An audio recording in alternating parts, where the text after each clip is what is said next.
హల్లెలూయా, దేవునికి స్తోత్రం. క్రీస్తునందున్న ప్రియులందరికీ Lord's house church Punjab తరపున మా ప్రేమపూర్వక శుభాభివందనాలు. బాగున్నారా అండి? గత 2-3 సందేశాలు మేము ఆడియో మెసేజ్లు అప్లోడ్ చేస్తున్నాం యూట్యూబ్లో. మీలో ఎంతమంది విన్నారో నాకు తెలీదు. అయితే ఈ ఆడియో మెసేజ్లు మేము ఎందుకు పెడుతున్నామంటే, మీకు ముందుగా అనౌన్స్ చేశాం కదా గూగుల్ మీట్ జరుగుతుంది అని. అయితే ఆ గూగుల్ మీట్లో మేము చెప్తున్నటువంటి సందేశాలన్నీ రికార్డ్ చేస్తున్నాము. ఆ ఒక్క సందేశాలే మరి ఇంకా వినని వారు కూడా వింటారు అనే ఉద్దేశంతో ఆడియో రూపంలో యూట్యూబ్లో అప్లోడ్ చేస్తామండి. దయచేసి వాటిని కూడా మీరు ఆదరిస్తారని నేను నమ్ముచున్నాను. అది కూడా మీరు వినండి. చక్కటి సందేశాలు పరిశుద్ధాత్మ దేవుడు మరి ప్రతి వారము కూడా మాట్లాడుతున్నారు. ఎంతో ఆదరణకరంగా, ఎంతో ఆశీర్వాదకరంగా ఉంటున్న ఈ సందేశాలు మీకు కూడా ఇవి దీవెనకరంగా ఉంటాయని నేను నమ్ముచున్నాను. మరి మీలో ఇంకా ఆసక్తి కలిగిన వారు ఉంటే తప్పకుండా మరి ప్రతి వారము బుధవారము శనివారము జరుగుతున్నటువంటి ఈ గూగుల్ మీట్లో మీరు కూడా పాల్గొనవలసిందిగా మిమ్మల్ని అందరినీ క్రీస్తు నామం పేరట ప్రేమపూర్వకంగా ఆహ్వానిస్తున్నానండి. హల్లెలూయా. మరి మాకు ప్రార్థించేవారు మీరే. తెలుగువారు అంటే నాకెంతో ప్రత్యేకమైన అభిమానము. నేను తెలుగు రాష్ట్రం నుంచి ఇక్కడికి వచ్చిన తర్వాత తెలుగువారితో మాట్లాడుతున్నప్పుడు, తెలుగువారి కోసము సందేశం చేస్తున్నప్పుడు నాకెంతో సంతోషంగా అనిపిస్తుంది. నా హృదయంలో ఉన్నటువంటి ప్రతి భారాన్ని నేను మీతోనే ఈ యూట్యూబ్ ద్వారా షేర్ చేసుకుంటాను. నాకున్న ఒకే ఒక్క ఆపర్చునిటీ ఇది ఒకటేనండి. అయితే ఇప్పుడు నేను ఈ పరిచర్య కోసము ప్రార్థించమని మిమ్మల్ని అడుగుతున్నాను. మన తెలుగువారు ఎక్కడున్నా సరే ప్రార్థన చేస్తారు అనే నాకు చాలా నమ్మకము, విశ్వాసము. మన దక్షిణ భారతదేశంలో ఉన్నటువంటి భక్తి కానీ, విశ్వాసం కానీ, లోతైన ప్రార్థన జీవితం కానీ ఇటు నార్త్ సైడ్ లేదండి. అది నేను ఇక్కడికి వచ్చిన తర్వాత ఈ 2 సంవత్సరాల్లో గమనించినటువంటి ప్రాముఖ్యమైన విషయము. దైవజనులని గౌరవించడము, ప్రార్థనకు ప్రాముఖ్యతనివ్వడము, మందిరాన్ని ప్రేమించడము అనేటువంటి విషయాలు మన దక్షిణ భారతదేశంలో ఉన్నంతగా ఇక్కడ లేదు. కనుక ప్రియమైన సోదరి సోదరులారా, ఈ విషయాలు నేను చాలా భారమైన హృదయంతో మీతో చెప్తున్నాను. ఈ ప్రాంతంలో మేము చేస్తున్నటువంటి పరిచర్య ఏదైతే ఉందో అది చాలా కఠినమైన పరిచర్య. మీలో ఎవరైనా ఇక్కడికి వచ్చి చూస్తే మీకు అర్థమవుతుంది ఎంత భారంగా ఇక్కడ పరిచర్యలు జరుగుతున్నాయి అనేది. అంత బోళి అయినటువంటి సేవలు, అబద్ధమైనటువంటి సేవలు జరుగుతున్నాయి. మనుషులు మోసపోతున్నారు. ఏది నిజమో ఏది బోళియో తెలియనటువంటి స్థితిలో ఇక్కడ ఉన్న ప్రజలు ఉన్నారండి. మరి వీళ్ళని సత్యమైన బోధలోకి నడిపించవలసిన బాధ్యత పరిశుద్ధాత్మ దేవుడు మా పైన పెట్టి ఉన్నారు. కేవలం మేము ఒక్కళ్ళమే అని నేను గర్వించట్లేదు. ఇంకా ఎంతోమంది దాయబడిన సేవకులు ఇక్కడ ఉన్నారు. వార్లలో మేము కూడా ఒకరము అంతే. అయితే ఒక తెలుగు అమ్మాయిగా నేను మిమ్మల్ని కోరుచున్నది ఏంటంటే, ఈ పరిచర్య కొరకు ప్రార్థించండి. అలాగే ప్రభు మిమ్మల్ని ప్రేరేపిస్తుంటే ఈ పరిచర్యకు దయచేసి ఆర్థికంగా సహకరించమని మిమ్మల్ని అందరినీ ప్రేమపూర్వకంగా కోరుచున్నాను.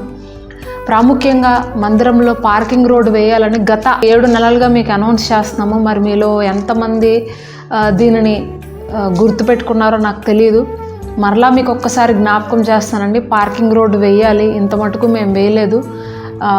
అలాగే సెక్యూరిటీ రూమ్ కూడా నిర్మించమని ప్రభు మమ్మల్ని ప్రేరేపిస్తున్నారు. ఆ సెక్యూరిటీ రూమ్ కూడా కట్టాలనుకుంటున్నాం. ఎందుకంటే అక్కడ ఒకళ్ళు ఉండి దాన్ని గమనిస్తూ ఉంటే బాగుంటుందని మా ఒక ఆశ.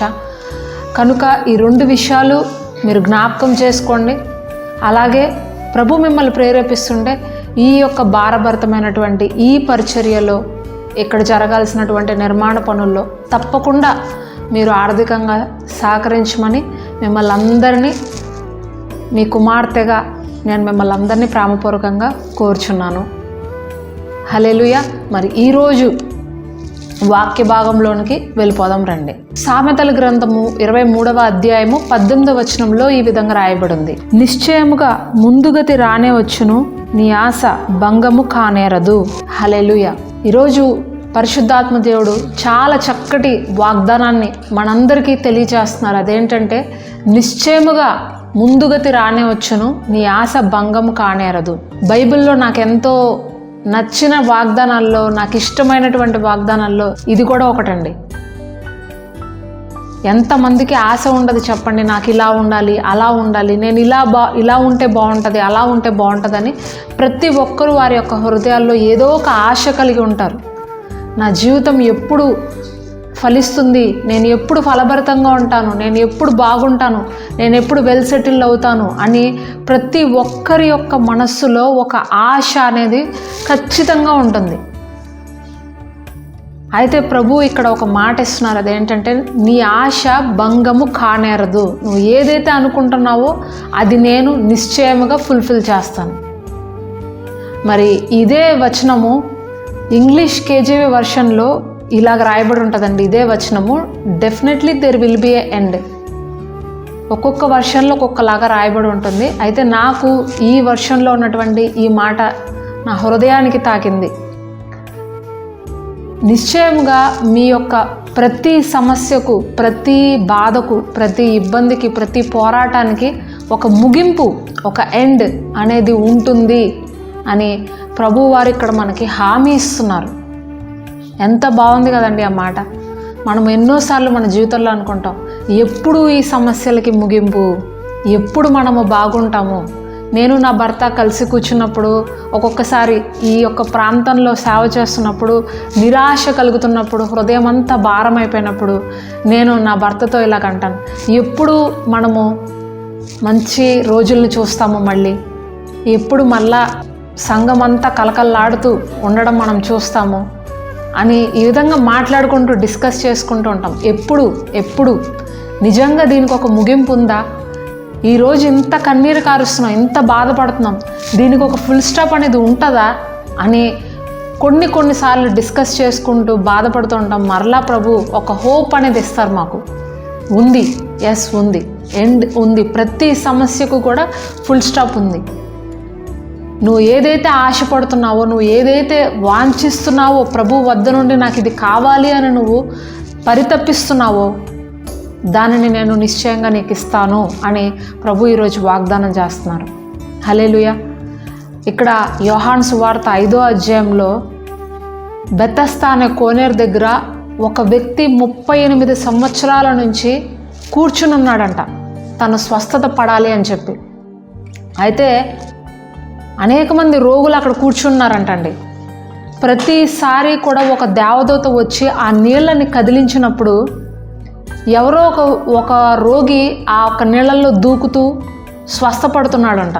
అయితే ఎన్నోసార్లుగా ఈ వ్యక్తి చూస్తున్నాడు కానీ ఇతను వంతు వస్తుందేమో, నాకు ఎవరైనా సహాయం చేస్తారేమో, నేను వెళ్ళి దూకాలంటే, ఆ నీళ్ళల్లో పడాలంటే నన్ను ఎవరైనా చేపట్టుకుని లాక్కెళ్తారేమో అని చాలా ప్రయత్నిస్తున్నాడంట. కానీ ఎవరూ సహాయం చేయట్లా, ఎవరూ అతన్ని పట్టించుకోవట్లా.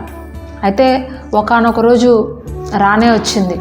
యేసుక్రీస్తు ప్రభువు వారు అటుగా వెళ్తూ ఈ యొక్క బెతస్దా కోనేరు దగ్గర కూర్చున్నటువంటి ఈ వ్యక్తి పైన ఆయన ఒక కంటి చూపు పడింది. హల్లెలూయా. ఇక్కడ ఒక చక్కటి మాట రాయబడింది. ఆ వాక్యం నేను చదువుతాను, మీరు వినండి. యోహాను సువార్త 5వ అధ్యాయము 6-7 వచనాలు. యేసు వాడు పడి ఉండట చూచి, వాడు అప్పటికి బహుకాలము నుండి ఆ స్థితిలో ఉన్నాడు అని ఎరిగి, స్వస్థపడగోరుచున్నావా అని వాడిని అడుగగా, ఆ రోగి, అయ్యా, నీళ్లు కదిలింపబడినప్పుడు నన్ను కోనేటిలోకి దించుటకు నాకెవడూ లేడు గనక నేను వచ్చినంతలో మరి ఒకడు నాకంటే ముందుగా దిగునని ఆయనకు ఉత్తరం ఇచ్చాను. యేసు, నీవు లేచి నీ పరుపెత్తుకుని నడువమని వాడితో చెప్పగా, వెంటనే వాడు స్వస్థత నొంది తన పరుపెత్తుకుని నడిచెను. చూడండి, ఇక్కడ మీరు ఒక మాట అండర్లైన్ చేసుకోండి. అప్పటికే వాడు బహుకాలము నుండి అక్కడ పడి ఉండగా అని అక్కడ రాయబడి ఉంది.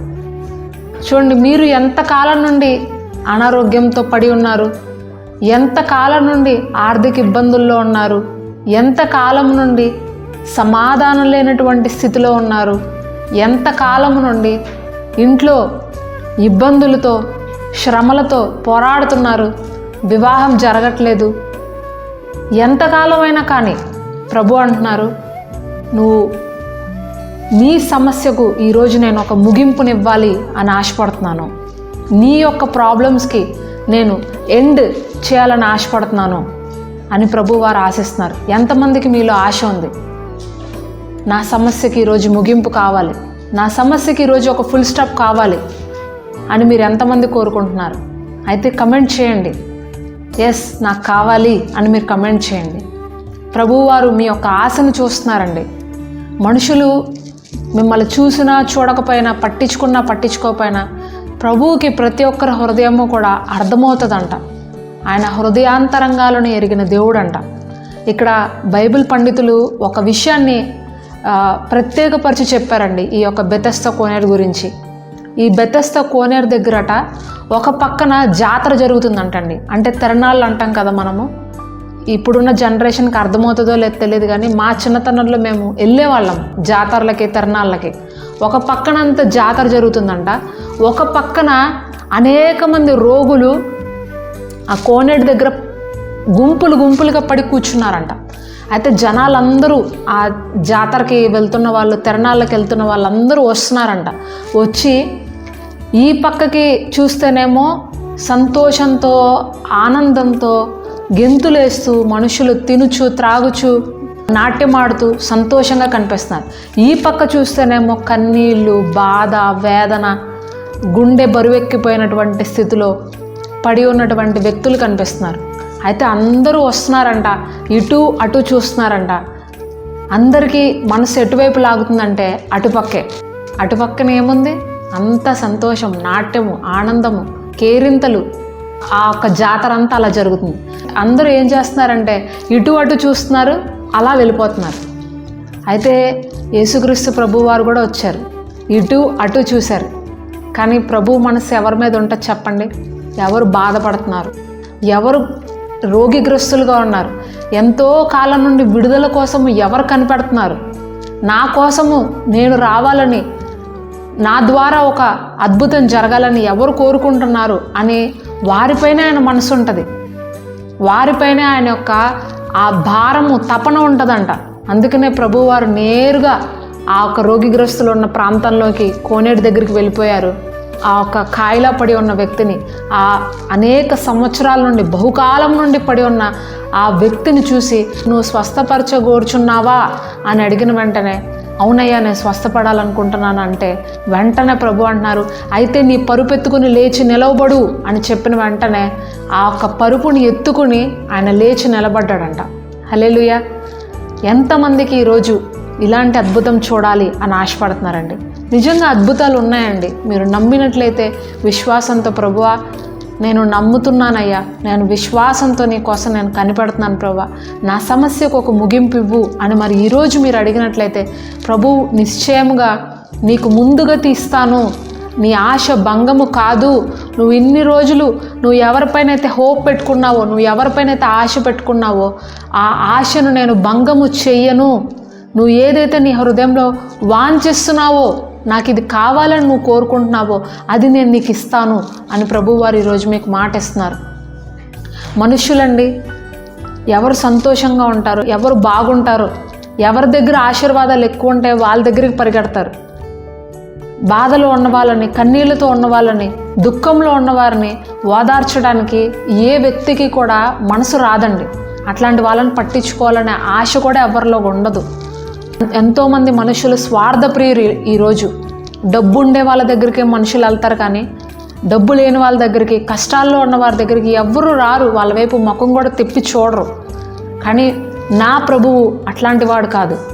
ఆయన శపించే దేవుడు కాదు, ఆయన ముఖం తిప్పేసుకునే దేవుడు కాదు, ఆయన ఛీ అని పక్కకు వెళ్ళిపోయే వ్యక్తి కాదు. నీ కష్టాన్ని చూసే దేవుడు, నీ కన్నీళ్లను చూసే దేవుడు, నువ్వు ఎన్నో సంవత్సరాల నుంచి పడుతున్నటువంటి బాధలను ఆయన గమనిస్తున్నటువంటి దేవుడు. నిన్ను పట్టించుకోవాలనుకుంటున్నాడు. ఈరోజు నిన్ను లేవనెత్తాలనుకుంటున్నాడు. నువ్వు పడిన నీరు లేని గోతులో నుండి నిన్ను పైకి లేవనెత్తాలనుకుంటున్నాడు.